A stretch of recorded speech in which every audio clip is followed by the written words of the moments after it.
كتاب، هل بس تعلم خليك ان معي. هل تعلم اثناسيوس ان اثناسيوس بيقول ايه؟ الرسول قال الناسوت اله؟ تعرف هذا الكلام ولا ما تعرفش؟ طيب ممكن طيب اكمل. تعرف هذه المعلومه بص، ولا ما انت بتقول لي تعرفهاش؟ ما تقاطعنيش. طيب مش تعرفها مشكله. ولا ما تعرفهاش؟ جاوبني. هاجي للمعلومه، هكلمك يعني فيها. بس الناسوت دلوقتي بص. الانسان، البابا اثناسيوس الرسولي في نفس هذا الكتاب الكلمه المتجسده قال انه لا، اله. لا، هو يقول بأنه الله لا المتجسد. لا، قال خليك بس اله معي عشان يؤله تفهم يعني. الناسوت، هكذا اللفظ في كتابه، لا، يؤله الناسوت. لا، لو قال هذا ويقصد هذا فهو مخطئ. طيب ليش لو تستدل كان لا منه؟ ليش أنا أعرف تستدل أنه منه لا الان؟ يقصد هذا. لا، أنا أعرف أنه لا يقصد هذا. أنا فاهم قصد أبونا أثناسيوس الرسول لأني دارس فكر الآباء. يعني انت كنت عايش معلش بس معاه خليك اثناسيوس معي. الرسولي، كنت عايش معاه عشان تعرف. بس أنا لا، بس هناك اسم علمي اسمه علم الآباء. أنت دارس علم الآباء، مش مشكلة. وإزاي وصلنا الكلام بتاعهم، وإزاي بنثق فيما وصلنا من أقوال الآباء. معلش أنا عارف إن أنت يا أستاذ زين كل مواضيعك أنت مقتبسها من موقع فرسان السنة وموقع لا مش ابن من مريم، فرصة. وإحنا عارفين ده كويس جدا. نتحداك انك تطلع لي اني انا اقتبست من فرسان السنة. من فين؟ من موقع ابن مريم؟ نعم. لا، من موقع ابن من موقع مريم؟ الانبتكلا المسيحي. هذا النص جبته من الموقع الانبتكلا. الموقع. طب بدليل ان انت من يومين يا استاذ زين كنت بتتكلم في سفر نشيد الانشاد وبتقول اشرحوا لي آية ليقبلني بقبلات فمه. انت حتشرح الناس، انت حتدخل 20 موضوع في موضوع. لا، بس انا عايز اوضح لك ان هذه الآية غير موجودة في العهد القديم كله، ليقبلني بقبلات فمه، واتحداك. نعم نعم. غير موجودة. ادينا نشيد الانشاد اصحاح الاول، يا ريت تقرأ الآية لا تقول ليقبلني بقبلات فمه. تمام ماشي. ليقبلني بقبلات فمه، هذا ما قلته انت.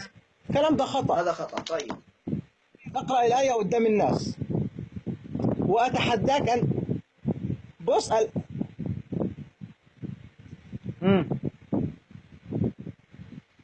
اقرأ. اقرأ تمام. امام الناس. طب كويس. ليقبلني بقبلات فمه، مع أنها في ترجمات ثانية ليقبلني بقبلات فمك. طيب ها يعني مين المخطئ نيجي. الان؟ تمام، أنا أخطأت في دي. نرجع لموضوع اللاهوت والناسوت. طيب يلا. لاهوت أثناسيوس الرسول في كتابه تجسد الكلمة يقول أن الله. الكتاب المقدس فيه مئات التناقضات، بس ما علينا. السؤال اللي لك الآن، مش مثل القرآن، جاوبيني الله يخليك، بس جو... عشان بس ما تخلينيش يعني مش اتكلم هروح من لموضوع، القرآن. مش هروح اوكي ايه. اوكي، يعني خلي زي ما احنا ماشيين كده أسئلة وأجوبة، عشان ما انا ما تجيش جبت بس يعني هذا هي. نغلط عشان ما انا ما تضايقنيش جبتلكش تناقض في وأضايقك. الكتاب المقدس، ما جبتلكش تناقض في الكتاب الكتاب المقدس لاني الكتاب عايز اغير المقدس ما الموضوع. فيهوش. الكتاب المقدس من ما فيهوش ايه؟ وأتحداك لو في أي تناقض. الصوت بيقطع، الصوت يقطع. معاك، بقول لك الكتاب المقدس من أوله لآخره ما فيهوش أي تناقض، وأتحداك. طيب اسمحي لي بس هغير الموضوع لحظة، لاني انا ما بحبش واحد بيتحداني، ما بحبش واحد اوكي بيتحداني. اوكي، طيب تعرفي الملكة غير خزية ولا الموضوع. ما تعرفيش؟ لا والله ما اعرفهاش. حنرجع للموضوع، بس انت تحديتي لازم اجاوبك على هذا بس التحدي. بص، انا كشخص مسيحي، انا هات لي عهد جديد معاك زي ما انت عايز. العهد القديم ده رموز بتتكلم طول الوقت عن حاجات بعد كده، فانا حقيقي كبناء يعني كشخص بتكلم معاك، انا ماليش في العهد القديم. طيب انا ماشي عايز ماشي تتكلم معايا عهد ماشي. جديد، اتكلم معاك معاك عهد الكتاب جديد. المقدس. طيب انت لكن تحديتيني في تناقض ولا ما فيش العهد تناقض؟ القديم لا بس العهد راح القديم افتحي انا لا الكتاب المقدس. افقه في شيء. فاتحه استني معاك بس الكتاب استني. المقدس. طيب اتفضل. وصوريه على الشاشة لو سمحتي. حطيه على الشاشة. بعد في اذنك ايه يعني. يعني افتحي ايه؟ سفر الملوك سفر الثاني. ايه؟ ملوك استنى، الثاني؟ ما سفر انا قلت الملوك لك انت برضه الثاني مصمم تدخلني في العهد اصحاح القديم. 8. معاك، هدخل معاك في العهد لا القديم. انت قلتي تحدي.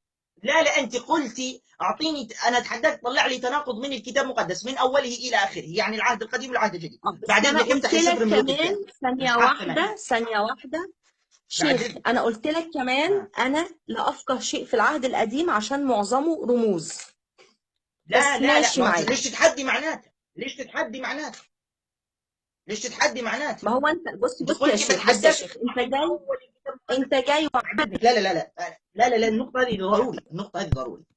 لا لا لا، لحظة لو سمحتي، لو سمحتي افتحي سفر الملوك الثاني اصحاح 8 العدد 26. لو سمحتي لحظة. افتحي سفر الملوك الثاني الاصحاح الاول، والله بفتحه الاصحاح 8، اصحاح 8 اصحاح العدد 8. 26، وصوريه امام صوريه بالشاشة لو سمحتي. انا ما اقدرش اصوره عشان انا ما اعرفش ازاي هصوره، طيب يعني ما اعرفش طيب اقلب اقرأي. الكاميرا بصراحة. تمام. طيب اوكي. اقرأي بدون تصوير، اقرأي سفر الملوك الثاني اصحاح 8 العدد 26. العدد 26. كان خزيا ابن اقرأي اثنين النص. وعشرين صح كده؟ مم. ايوه صح. تمام. كان خزيا ابن 22 سنة حين ملك، وملك سنة واحدة في أورشليم، واسم أمه ملك. عسلية. واسم تمام تمام، أمه هكذا كويس، هكذا كويس. طيب عسلية. طيب هكذا كويس. كم عمر، لحظة، كم عمر أخزيا في هذا الوقت لما ملك؟ كم عمر أخزيا بحسب هذا النص؟ خزيا 22. ممتاز. افتحي معايا سفر أخبار الأيام الثاني بعد إذنك، هذا آخر نص. سفر أخبار الأيام الثاني بعد إذنك يعني لو أخبار سمحت. الأيام الثاني. أخبار الأيام الثاني. الإصحاح 22. برضو. الإصحاح 22 العدد 2. طيب لحظة. إصحاح 22 عدد 2. عدد 2. تفضلي اقرأي. تمام. طيب أنت بتكلمني ما بين اقرأي. وقت ووقت. أنت بتكلمني كده ما بين أخبار الأيام الثاني، يعني أكيد في عمر ما بين الفترة دي اقرأي والفترة دي. النص لو الراجل ده سمحت. ما يفضلش لا لا عندي. اقرأ، لا اقرأي النص الأول. لا كان لا لا استني خزيان استني، اقرأي النص ابن الأول لو سمحت. 42. اتفضل. لا لا، ما سمع الإخوة ما سمعوش، عيد النص من جديد بعد إذنك عشان أنا ما سمعتوش أيضا. كان أخيزيا ابن 42 سنة حين ملك، وملك سنة واحدة في مالك. أورشليم، واسم أمه عسلية بنت مهم. عمري. وهو أيضا سلك في طريق بيت أخاب، لأن أمه تمام كانت تمام تشير تمام تمام. أوكي أوكي أليس كلا سوري. طيب ماشي. طيب. تمام اتفقنا. إذا أخزيا كم مم. لما ملك كم كان عمره؟ 42 ولا ولا 22؟ 22؟ جاوبي. تناقض هذا ولا معرفش. مش تناقض؟ لا مش تناقض. طب ليه تتحدي من البداية؟ لا لا لا مش تناقض، أنا بقول لك مش تناقض. ما فيش. لا مش تناقض. مرة بيقول هتلاقي ملك في. ملك ثانية 22. واحدة. استني اتفضل. استني بس. مرة بيقول ملك 22 ومرة بيقول 42، هذا مش تناقض؟ تفسير، ثواني اجيب لك التفسير. ما انا قلت لك جيب العهد التفسير. القديم بيتكلم عن رموز وارقام. العهد القديم كله لا ما بيتكلم فيش عن حاجة رموز اسمها رموز وارقام. وارقام. ما فيش حاجة اسمها لا رموز في حاجه وارقام. اسمها رموز وارقام. يعني ايه ما فيش حاجه اسمها رموز وارقام؟ ما فيش حاجة اسمها، انت اللي جبتيه منين ده رموز وارقام؟ ما فيش حاجة اسمها رموز وارقام. رموز وارقام ايه؟